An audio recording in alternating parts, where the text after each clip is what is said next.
We all want people to find our shows without having to pay for really expensive ads or having to hunt listeners down one by one.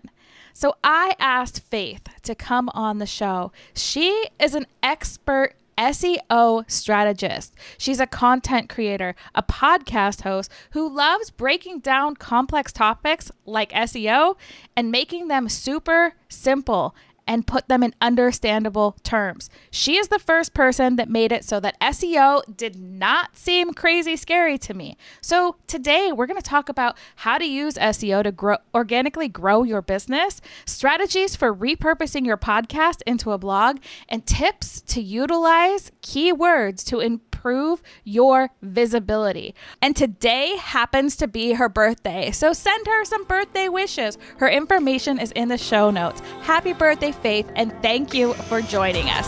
Now, let's go. Welcome to the podcast about podcasting, where you guessed it, we're talking all things podcasting, but not just in the sense of strategy of how to launch, grow, and monetize your show. Of course, you're going to get that, but we're going deep into how podcasting can actually help you build your community, build your confidence, and if you're willing to lean deep into this platform, it can be the ticket to the life of your dreams, because it'll inspire you to go deeper, to get to know yourself.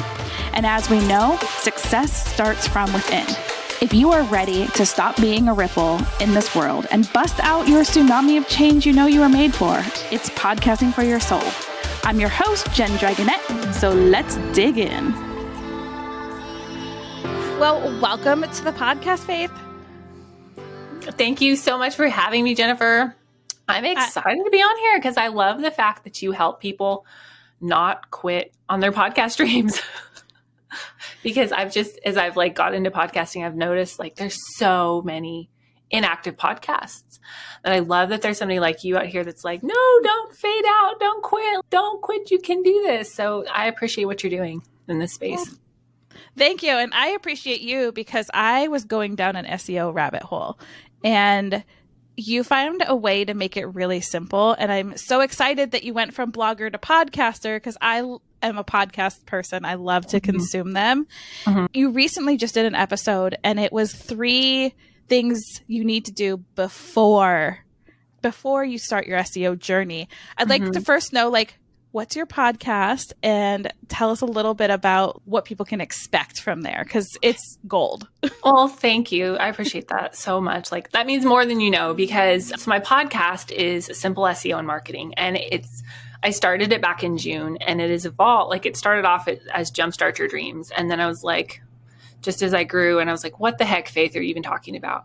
And I just really honed in on SEO and marketing because I realized that SEO was something that I could understand, that not everybody could put into usable terms. And when I first started learning about SEO, it was so overwhelming to me. And I had a project with a client project this last summer. And I just remember wanting to bang my head against a table with some of the SEO issues we were working through. And I was but then it dawned on me, if this is hard for me, this is hard for everybody. And I've just always had the way my brain works is I take a really complicated thing and then I break it down into simple things. And I do this with all of the things. My brother's in med school right now, and I'm super interested in all things health and natural health. And he and I'll have conversations and I'll be like, what are you learning? What are you learning? And he'll explain something. And I'm like, okay, so is this what you mean? And I break it down into simple, normal human language. And he's like, yeah, that works. And so I just kind of realized that that's something that I can truly offer the marketplace and the marketing world that not everybody can. And I'm like, you know what, God, we're just going to take this and we're going to run with this gift and just see how it blesses people. And it's been really exciting to see. Yeah. And I love that because I've been listening, I consumed all of your episodes, that you had the story of you were a blogger and you went in every which direction. It was horses, hunting, health, all these things. And you really allowed it to evolve and find your one thing. Yeah. And I'll be honest, it's still kind of hard because I would talk your ear off about all of those things. But it just finally was listen, Faith, what One, you want to make some money with your business, and nobody is coming to you to learn about marketing and barrel horses and hunting and health and all of these things. Like, no, unless you have a brand of 5 bajillion followers, like, you can't talk about all of those things and still make traction. And so for me to just be able to separate like something that this is a passion and that's fine, that's a passion, but I don't have to make it a business, has been a huge step. And so with my podcast, I've just really tried to like hone in on super, super actionable SEO and marketing and keyword stuff and how to grow your business organically with your website and blog and keywords and SEO and making it all work together for you instead of just you having the hustle behind the scenes all the time. And I think that's really important because one of the things I've been seeing in like the podcasting, I'm sure it's in all industry, but I'm a podcaster, is that SEO, like I keep seeing, like SEO doesn't work anymore. You have to do all these things. You have to pay for ads. I've seen so many podcast strategists that are like, be on social media. That's like your gold mine. And that's why I'm really excited at this conversation because I want to know a little bit about what are the current trends in SEO in actually organically growing without having to do that hustle. Yeah, that's a good question. So I laugh when you say you have to be on social media because I'm like, my business has grown, gosh, it's 6-fold since June. And I think the last time I posted on Instagram was like the first of the year, maybe, if that. And it's just like I deleted it off my phone. It's not helpful to me. Like, why bother? And I know that's not everybody's strategy, but for me, I would rather put the work in on the front end with SEO and long form content than to feel like I have to show up and create every single day on social media. And the cool thing with creating content that is keyword rich and SEO friendly that still speaks to people's heart and still really serves your audience is that content is still working for you, 3, 6 months, years, literally years later. Like I was busting my tush in creating this course and I work a very limited amount of hours a week. And so I have not personally published a blog since November. That's fixing to change because I'm going to start up an internship and all this stuff. But like my website traffic is going up. Like I'm getting more website traffic every month because I still have this content working in the back end for me. And I've really taken advantage of Pinterest and podcasting and blogging really strategically. So if I don't want to show up on social media and shake my tail feather, like it's fine. I don't have to grow my business. I love that. And you mentioned like Pinterest, blogging, and your podcast.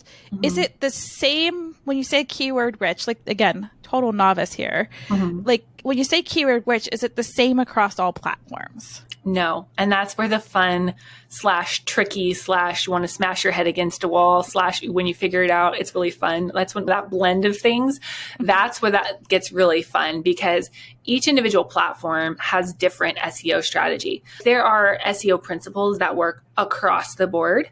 But then if you just do like an Uber suggest comparison, or even just a quick Google search and then have the volume number turned on your browser, if you just do like a Google search of a keyword of like work at home mom for Google versus Pinterest, you will see a vast difference because people are on different platforms looking for different things. Think about the podcast space. Like people are listening to podcasts to either learn something or like just be entertained. I think I listen to learn. Like I ain't got time for entertainment. I got 2 tiny humans. Like they entertain me plenty.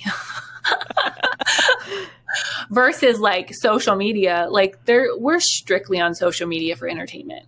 Like nobody goes to Instagram looking for, I'm going to learn how to live a better life today. They're like, no, how can I zonk out, So if you want to create that kind of content that's just entertaining, great. Like comedians do great there.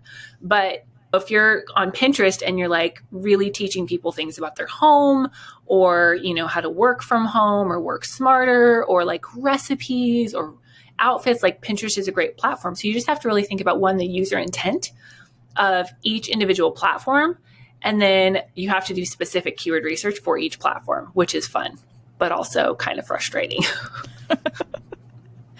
I think that you just made a really good point that it just clicked in my brain this is why we're on so many different platforms because we don't look at that piece. Like how social media is really just to zone out. I don't go to social media to learn something. Maybe if somebody's hosting a class in there or something, I might. But I think that that's really great for those people that are ready to like back out of social media. Yeah. Well, and you've got to think too, I mean, just from an ROI perspective, like when you look at your KPIs at the end of the month, okay, I'm getting this many clicks from this place. My organic traffic is up. My direct traffic is down. My website clicks are here. My Instagram click-throughs are here. My Pinterest click-throughs are here. And you just have to analyze things and look at it from a very non-emotional standpoint. Like it doesn't say anything about you as a human being. It just says that your content is either missing the mark or you're on the wrong platform. If you're putting a ton of time and effort into something that's not panning out for you. Yeah. So when you're taking, because my audience is podcasters, when you're taking your podcast, is a blog just taking your show notes and plugging it in, or are we rewriting show notes? Please and thank you. Don't just put your show notes on your blog. Because, okay, let's be real here. Who wants to read a transcript? Nobody. And if your content isn't serving somebody, what's the point? You know, I mean, yes, posting a transcript is kind of sort of showing Google that you have fresh content on your website. Kind of, sort of. Like that's all it's doing for you. But it's really not serving anybody. And I've always been of the mindset that like, if my content isn't serving people, I don't care how well search engines like it. Because I'm here to help people. Like, it doesn't matter if a search engine likes something I produce if it's not helping people. And so really, the way that I teach to repurpose a podcast into a blog is you just very strategically take your outline and then turn that into a blog. And I love that you started as a blogger because you had a lot of success as a blogger first, correct? Yeah. And I also have written, that's part of what I do for my business is I do content creation for other businesses and we'll write blogs for them. And I'm naturally a writer. I have a minor in English and I love to write. And so blogging was just a really good fit. But as I evolved in my business and as I really honed in on who I wanted to serve and how to serve them, and I really took a step back and I was like, okay, who are the people that I have invested with? I realized that everybody except for one person that I had spent good money with had a podcast as well. And so my whole strategy is like, how can I make all of these long form content pieces work really well together and have a banging podcast and a banging blog and a website that's SEO savvy and just have this, put my eggs in a basket that I own, but not all in one basket. Yes. I'm like all in one basket. That's kind of what happened to me as I went all in podcast basket and didn't have any of the other things, which is happening this year, which I'm really excited about. So for the podcaster out there that wants to really start looking at their SEO strategy, do you have any like tips for us just to get started where we don't end up down the 5-month rabbit hole fading out? Oh, do I have tips? I have tips out the wazoo. That's why I like podcast and blog, because I get to give my opinion away. Well, first of all, I would say that you really do need a website. Like just your podcast isn't enough. You need a home on the space that you own or home on the web that you own. You own that ground. So you need a website and you need it hosted on someplace that allows you the freedom to manipulate where your keywords are placed and your H1 text is placed. And so Showit is by far my favorite platform. I've worked with a few different platforms. GoDaddy makes me want to bang my head against a wall. Squarespace is easy, but it's not super SEO friendly. And then I fell in love with Showit, and I like tell everybody who will listen, please get a Showit website. Because it's aesthetically pleasing. It's easy to have a pretty site, but you can also manipulate things on the back end really well.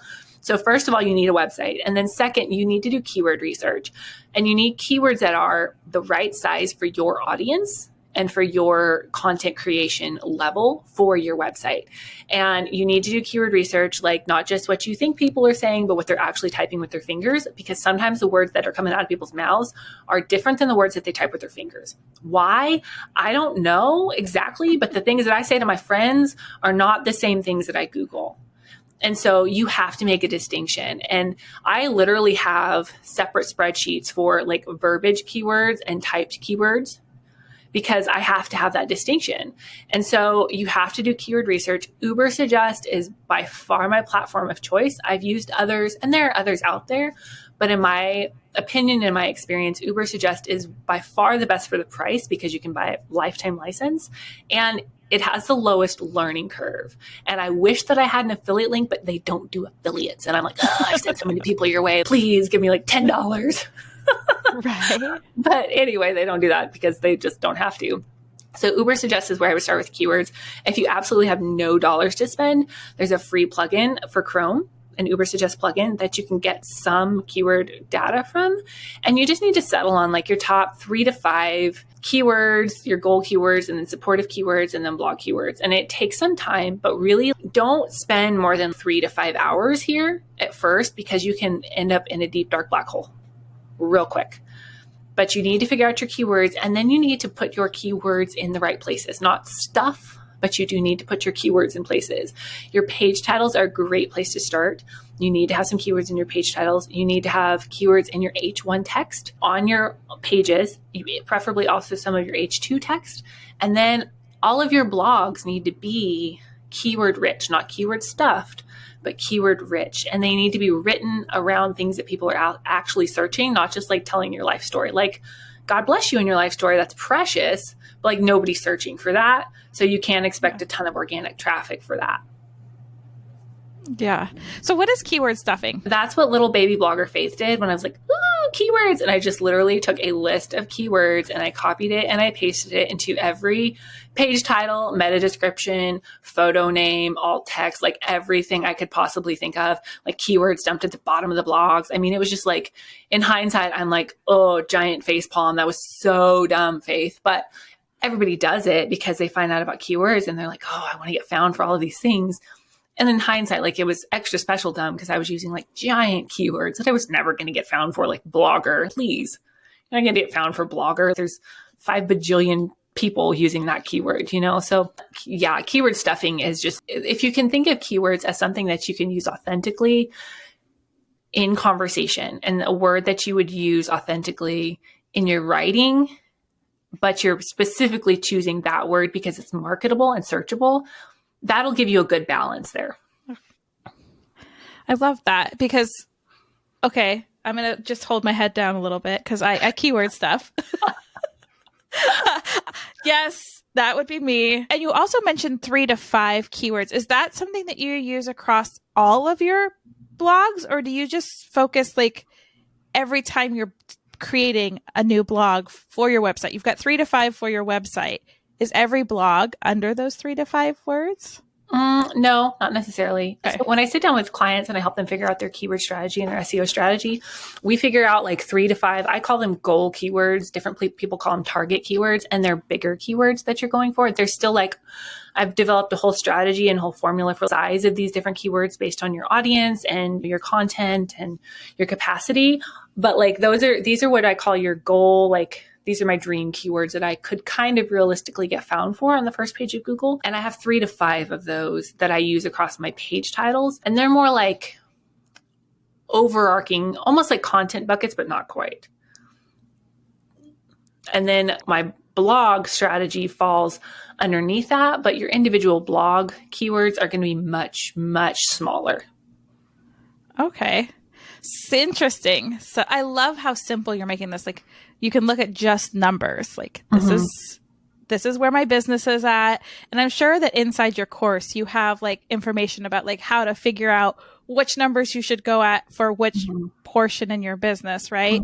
Yeah, I have a whole formula that I put together and tested with clients based on like your email subscribers and, you know, how much content you're churning out. And because just think about the more people you have on your email list, you can send them your content. They're going to, in theory, click through. A certain percentage of them are going to click through, and that's going to show Google, oh, people are reading this. Let's bump this up, because it's kind of a solar logic algorithm type thing. When Google sees, oh, people are reading this, they're like, let's push this. But if nobody's reading this, let's not push this. It's kind of a pain in the tuchus. It is what it is. But it's sounding like it doesn't have to be as hard as we're making it. Right. It's really easy to get overwhelmed with SEO. Been there, done that like last week. And part of it is just most people who talk about SEO, I feel like use like Urkel level language. And I've never been pocket protector level nerd. Like I'm smart, but I've never been like just that level of I use these words that nobody understands. And I'm thankful for people like that. But like when it comes to understanding SEO, like I don't need that. And I just was really frustrated with having to break down. Like I remember I was doing some research for a client and like I literally had to watch hours of video to get one simple definition, a working term definition of something. And I was like, no more. This is dumb. Let's fix this. And so that's kind of what I've tried to do for myself because I needed it. And then for clients and just podcast listeners as well. Yeah. And I think that is so important because I probably have 6 SEO courses that I've purchased. And I've gotten to about lesson 2 and I'm like, peace out. You are not speaking English to me. So I'm done. Oh, wow. See, and here's the funny thing is I didn't even know that there were SEO courses out there until after I finished mine. Because I was like, I just want to take what's in my head and what I've used and what's worked with clients and put it into action. Like I did not even look up and look at what other SEO courses there were. I literally did not even know that they were in existence until I was done with mine, which is funny to me.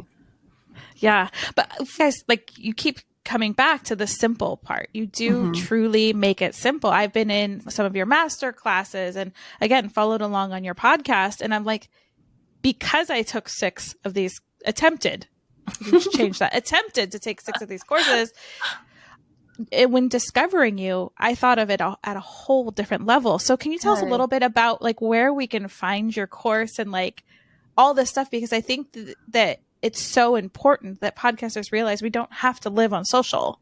Right. Well, and you don't. And I do teach a little bit of social media in my course, but it's like the stress-free version. So really all of my stuff for the most part lives on my website at faithhanan.com. And you can find out about the course at faithhanan.com/framework.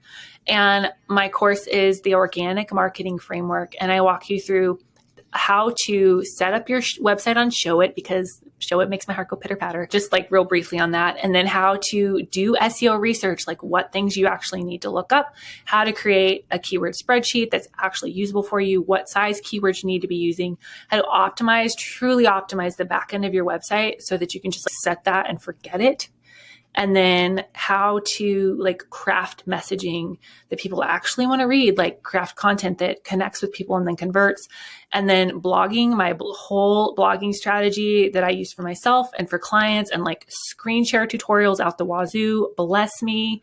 And then like there's even a bonus in there, like how to take a podcast and turn that into a blog, blogging for photographers, because I have a lot of photographers in my audience. And then how to make it all work together with Pinterest marketing, social media marketing, and then workflows to make it sustainable, and like what you should be tracking and tweaking each month and 6 months and stuff like that, so that it's truly a framework to set you up for success and not just give you a fish, but teach you how to fish to keep growing your business with organic traffic.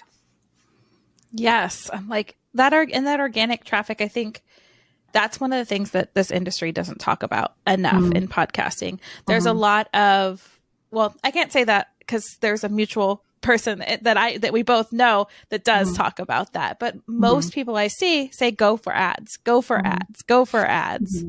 And I'm like, no, this organic thing it truly does work. It's still working. So what's the number one thing when you moved into podcasting world that you saw that was falling flat for most podcasters with the SEO? That's a good question. Probably titles. Like, I get that so many people just title their things like episode number 45. Like, well, that's poop. I got to really like you to just push play on episode 45. I need to know what this stuff is about before I give you 10 minutes of my life. So I would say titles is probably the biggest place that I see people like really sucking, because like you just think about everybody in the whole entire world right now is busy. You need to let these people know if this content is for them so they can press play or they can scroll past. And yes, you may not get a play or a download on that one episode, but they're going to come back because they know that you shot them straight and you told them, this is what this is about. Okay, great. I don't need that. Moving on. And so I would say titling is probably where I see people falling flat the most, and then not having a website optimized, because I just am like I've seen Instagram crash too many cotton picking times to feel like you don't need a website. Like, you will never convince me that you don't need a website. And if you have an online business, like, why wouldn't you have a website? And so many podcasters don't have a website, or it's not optimized. And can you put your podcast should you put your podcast on your specific website? Like, or should you create a separate one for your podcast? So I would just want to take care of one thing. So I have my podcast URL all linked to my main website, and my podcast page is actually under construction at the moment because I have just been like head down working client work since I started my podcast and haven't even built out my own podcast page, so to speak, but like still everything links to my website because I feel like the website should be the hub of your online business. I agree. I have a couple clients that are like on ClickFunnels and all these other things. And I'm like, no, we really need that traffic driven to your website. And I think that does help with your podcast too. So I think thank you for sharing that with us. You're welcome. So if there was one ingredient you wanted to add to the cure for pod fade, what ingredient would it be? I don't even, can you ask me that in a different way? Can you rephrase the question, Alex? Meaning, you've been in this space for a little while now. You've seen bloggers that probably fade out the same way that podcasters do. What's the one thing that you would add if there was like this magic cure, which one of them is obviously SEO, and it might be like an SEO strategy. But what's that one thing that you would say, like, this is something that needs to be part of your cure to keep going? Gotcha. Okay. Thank you. Thank you for rephrasing the question.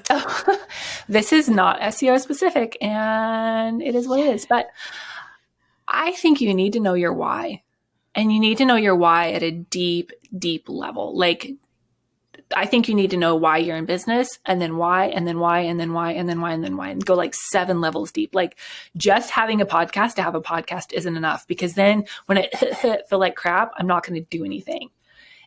But if I know that part of my God-given calling and God-given gift is to do this thing to help these people, then I'm going to push through the pain. I'm going to push through the boredom. I'm going to push through the lulls and downloads if I know my why. And I know that it is not just for me, but it is for people who are waiting on the other side of my bravery and the other side of my consistency. And so I just think that knowing your why and knowing your calling is just instrumental to everything you do, but especially to getting over the hump of just wanting to quit when the tech craps out, or you don't get the downloads you should, or you have to pivot, or whatever, like little things come along. When you know your why, it's so much easier to push through. Yeah. Because I think one of the things you said earlier is it is like the slow burn. I think that's what you called it, right? The slow burn versus I don't even remember. Something like that SEO strategy, this podcast, it is the slow burn. You don't get that instant. Yeah. Oh, somebody liked my post. Thank you, ego. Right. Right. Well, and it's like the crock pot effect, and it's a long lasting, like you're putting in the work up front for the back, the benefits 5-10, months or years down the road, versus I sang a stupid song on Instagram and everybody liked it. And now I'm famous for singing dumb songs and I have to keep doing it. Yeah. Oh my goodness. That's like such a good point. It's just, what do you want to be known for? I call it legacy content. Like you were leaving a legacy behind through your blog, through, I don't know about Pinterest, but I know blogs and podcasts at least leave legacy behind. Pinterest will go on for like years too. It's kind of cool. Oh, really? Yeah. Pins done correctly will last for years. Interesting. Yeah. Pinterest is one of those things, but I really appreciate that you are teaching people a different way. You're teaching people to kind of like go a different direction from what society tells us, because it does get overwhelming. It does. It does. And I'm over it, if you couldn't tell. I'm right there with you. So again, can you give us like one more time where people can find you and what your favorite episode has been so far on your show? Now you're going to have to make me think. So my podcast is Simple SEO and Marketing. My website is faithhanan.com. And you can find all the things about me for my website. And my course is the Organic Marketing Framework. And it's super reasonable and just a great, I wish I had it 5 years ago, I'll be honest. But what's my favorite episode? I released one at the beginning of this year, 3 prayers to pray for your business in 2023. That was just really like my heart cry for business owners. And that's probably one of my favorite ones. And then the one that I released this week probably was another favorite of just like 3 things to know before you go gangbusters on SEO. Because I have clients that'll come to me and I love them. I love these clients. I love helping people hone in things, but they'll come to me and be like, help me figure out my keywords. And I'm like, what do you do for a business? And they're like, I don't know. And I'm like, well, I can't help you figure out your keywords if you don't know what you do for business. I'll help you with both, but let's figure out who we're helping first. So those are pretty fun for me. And like, if I had to be like, yes, listen to these 2 things, those would probably be it. Yeah. That one this week with the 3 things, that one was like, it was kind of one of those like hang my head, have to listen again. Oh man, now I get it. So I really do appreciate that what you're doing and how simple, like when you say simple SEO, like you truly mean that. And I am so grateful for you, your show, and everything that you're sharing with the world. Well, thank you. I appreciate that so much, Jennifer. And I'm cheering you on as well.